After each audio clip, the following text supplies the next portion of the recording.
শুনিয়া প্রসাদ লইয়া সাধু অন্তর করিবে, অশান্তি অস্থির বেদি শৈব গুছিবে। এত বলি সত্যদেব হন দর্শন, আনন্দ গেলে নদীচা ভিক্ষার কারণ। সেই দিন ভিক্ষা প্রচুর পাইল, গৃহে ফিরে ব্রাহ্মণীকে পাতা সভা দিল। ভিক্ষা লইয়া বদ্ধ জিনিসের অগ্রভাগ দিয়া সত্যনারায়ণ করিয়া সেই মতো আজ্ঞা পেল প্রভু নারায়ণ নিয়াস। প্রভু নারায়ণ নিত্য সত্য নিত্য সেই মতো করি পুজিল ব্রাহ্মণ। ধনজনে সম্পদে বাড়িল বহুতর, সেই দেশে রাজা হইল এই দ্বিতীয়বার। একদিনে কষ্ট বেশি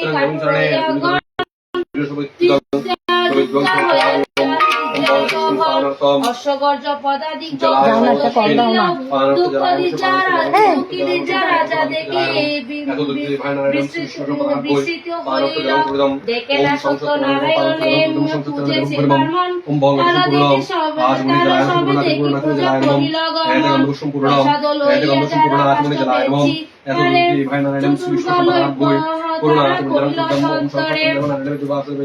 পূজার সামগ্রী আনি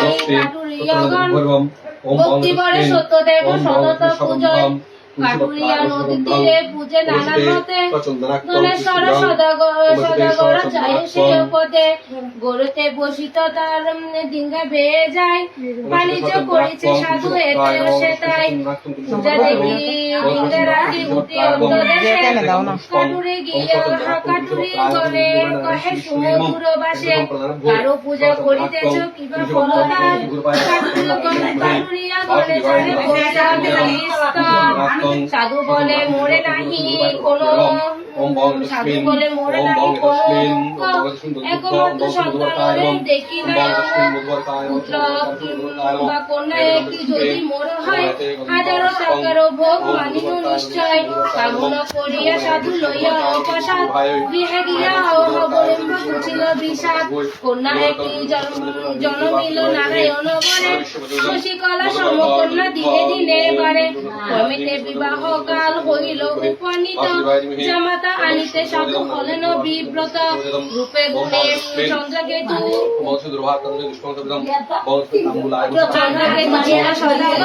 বিবাহ দিল কন্যা পরিসমাদান। অল্পকালে তাহার বিয়োগ হল মাতা পিতা, পুত্রবত্র গৃহে করিল জামাতা। তবে কোনদিনে সাধু বাণী যেতে যাইয়া, নানান দ্রব্য পরিসমাপ্ত ডিঙ্গায় সাজায়া। জামাতা সহিত যার বাহি ভগরতী,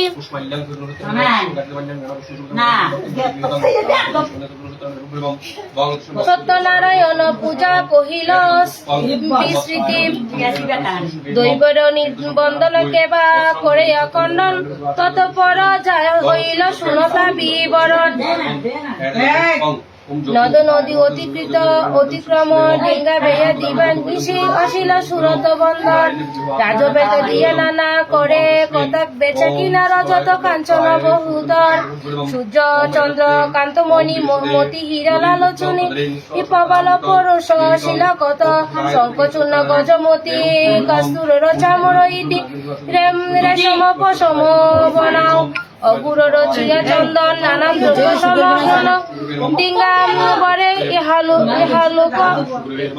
লোক জ্ঞানন কিনা। হেতায় রাজার পুর চোর দ্রব্য চুরি করে, সস্তায় বেছিল শত্রুর স্থান। আমার চিন্তা করতে ভালো হবে জানি না। ওম বুস্বাহাম বুস্বাহাম কেন আই দাও তো কাই ফেলে টানে ইস্তেমাল করে এটা গলত বানিয়েছ না মাম্মা কিরম চারি ক্লিপ না চারি আবার দিম না ও মাম ট্রেন হইতা বাদ চারি গেল दूसरा ट्रेन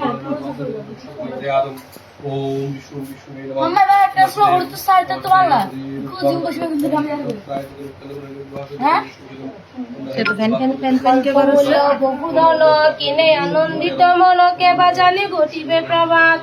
অমদ আল্লাহদে মতি সুখ মত দিবারাতি, হেন কালে ঘটিল বিষাদ। ডাকি কেন মহিপাল শুনি শুনে সকলেরা ওঠালো অখাতরে পরিমিত্রা যাও চোরকে রাজপুত্রে পুরে বহু দ্রব্য চুরি করে শীঘ্র চোর ধরিয়া নিধাও কোটালো পুরেছে তব হেন কালো সত্য দেব বিকুটের হইল কহে তারে দর সাধু সদা করে পাবে দ্রব্যতাকারে শুনিয়া কোটলে ডিঙ্গা ধার ধরে রাজার কণ্ঠর হার গলে সাধু জামাতার দেখিয়া পেল ভয়ঙ্কর সাধু তার জামাতার রাখে দোহে কারাগারে ক্রমান্বয়ে 12 বৎসর হেতায় বহুদিন হয় সাধুর রমণী কন্যা সহ কলিত দিবস রজনী গৃহে দাহে সর্বশান্ত হয়ে অতিশয় বহু কষ্টে কাটি কাল নগরের ভ্রময় একাদা দেখিল গ্রামে সাধুর দুহিতা সত্যনারায়ণের পূজা যতক বনিতা মানুষ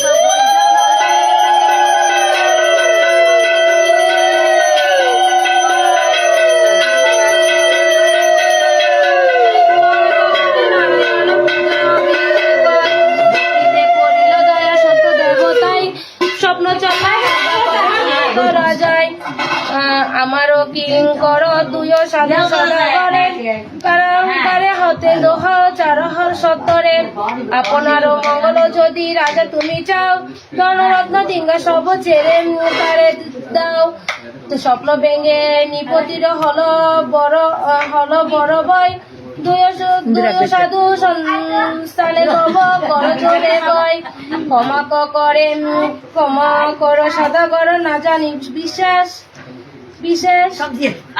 লহডিঙ্গা লহদন যাও নিজ দেশে সাধু কহে নিপবর তব দোষ নাই কর্মদোষে ভুগিলাম এবে মরে না যায় এই বলি ডিঙ্গা পুলি সাধু চলে যায় সত্যদেব চলে করি জিজ্ঞাসা তাহাই কোথাও যাও সদা করো যাও কি লইয়া আমি এবার মনরে ভিক্ষা দাও তো ফেলিয়া সাধু বলে লইয়ে যাও লতা পাতা সবে বার মন রসিয়া বলে হইত তাই সব তবে দেখিতে দেখিতে দন সব হল লতা পাতা ডিঙ্গা পরি গেছে তার বহু লতা পাতায় ধন না দেখিয়া সাধু জলে চাপা দিল